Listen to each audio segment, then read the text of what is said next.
Hey everyone, today I want to talk to you guys about the success centers of the brain. There was a test in psychology and behavioral science that we used to give years ago, decades ago, called the Marshmallow test. And in this test, children that were 5 or 6 years old were given a marshmallow. And we even tried this on older children. But what we did was we did a marshmallow test where they were given a marshmallow and they had to wait 15 minutes before they ate the marshmallow. And if they would wait, they would be given a second marshmallow. That was even tried and tested with numerous other sweets and fruit and different things. But basically, they mapped it back to the success centers of the brain. Yes, we have success centers. They're basically neural pathways that help people be successful. And they learned that the kids that could delay the gratification and wait the 15 minutes were actually more successful in life because they could handle delayed gratification and not getting what they wanted exactly when they wanted it. So this is really important. It's one of the things, I have a mother that's a teacher and a father that was a teacher, a coach, a principal, and a grandfather and aunts and uncles that were principals, superintendents, and teachers. And so I was raised in this environment where they focused on children and behaviors and patterns. And my father later went on to run special needs hospitals for the state of Missouri. And we were a foster family or had people stay with us sometimes where we would help them because I had really amazing parents. We also helped with the Special Olympics, and my dad started a lot of amazing things to really give back. And I know that my parents were very strict. They did not give us what we wanted. They did a much better job than I've done with my children as far as showing us that you can't have what you want when you want it. And it was able to really set the precedent for my life because I am definitely a person that engages in strategic thinking and mapping. I do not have to have immediate gratification. I am fine waiting for when I need to have something. In fact, I see it as a weakness when people have to have immediate food or immediate things because in life, I think our strength is often measured by not just what we have, but what we don't have or what we don't get. So I think part of that is from my shaping growing up, but I also think another part of that is from what I was able to see through my parents and through the great role models that I had in my life. So as we approach all the changes we're doing this year, just know, yes, sometimes it's not fun to wait 2 to 3 hours to eat something healthy, or it's not fun to not have a drink that you want or food or sweets that you want or pasta, but sometimes it's better for your body to wait and for your mind and your spirit to learn to wait on different things.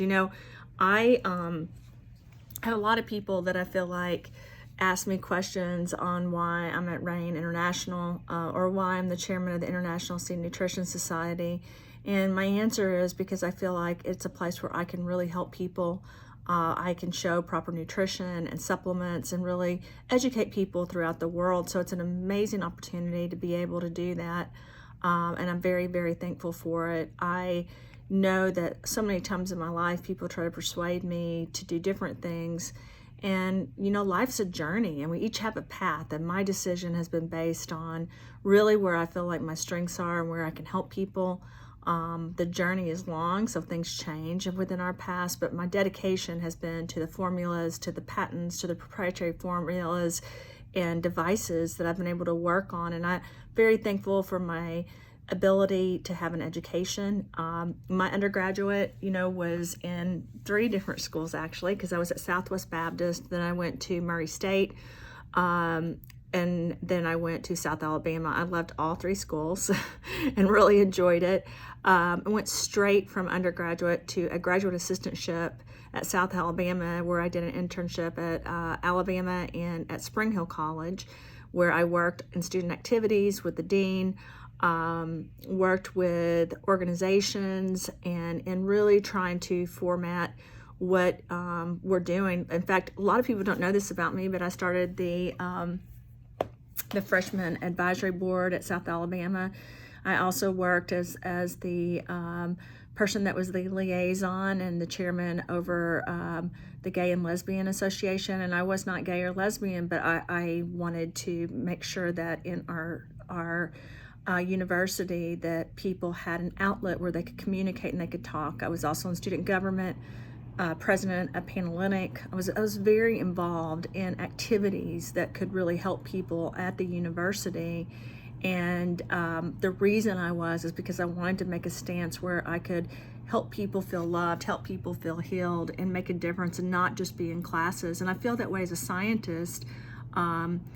I do a lot of science, I do a lot of patents, I do a lot of research, but I'm also in the public eye and do a lot of things from a public relations perspective throughout the world, so that I can touch people and help them, and so that they know that I care and that they mean something. And it doesn't always mean that I understand how they feel or how they are in each country or what they're doing, because every society is different. It doesn't mean, like when I was at South Alabama, I didn't always understand what I was doing, for the different groups I was supporting. But I wanted to let people have an outlet where they could talk and where they felt like someone cared for them and they weren't judged. And I think that in my path in life, that's been really important to me. I've stood up to a lot of people. I've had people be really mean to me. I've had people sue me. I've had people try to hurt me because of who I am and what I do. I think it's hard to see someone sometimes, for some people that just want to give back or want to help or want to love. Doesn't make me perfect. It just means that that's my mission and my goal, and it's something that I strive for. And I haven't let people dissuade me from that. I've stayed focused on that throughout my life, no matter what's happened. So after my undergraduate career, I got a master's, like I said, as a graduate assistant, and I got to work in different avenues in psychology and in business and in education. I worked for the State Department. I worked with gang members as a counselor and a psychologist. At one point, after I was working on my doctorate degree in psychology and counseling, I was working on intakes and saw about 60 patients a day, and ended up being a supervisor of 17 psychologists and counselors at a very young age, and did intakes in the ER and in the psych center, where I worked with suicidal and homicidal people. And again, my goal was the same, to really impact and help people. And then my doctorate degree, I just kept going to school, and then went back to school in nanobiotechnology. But my whole purpose, even though I had different jobs and different paths, the purpose remained the same, and that was to try to make the world a better place and try to help people. And I hope that's what everyone's mission is, because you guys each have such great gifts. And it doesn't take a PhD or a master's or a college degree to make you good at helping people. It doesn't take any of that. It takes wanting to do it, having a passion about it, and working at it, and being driven and passionate to do it. There's so many times I'd rather sit on my sofa and relax, or read a book and relax, and that's important too. But I know that I have to get up and I have to work every day and work really hard to do what I've done. And it can be exhausting helping people.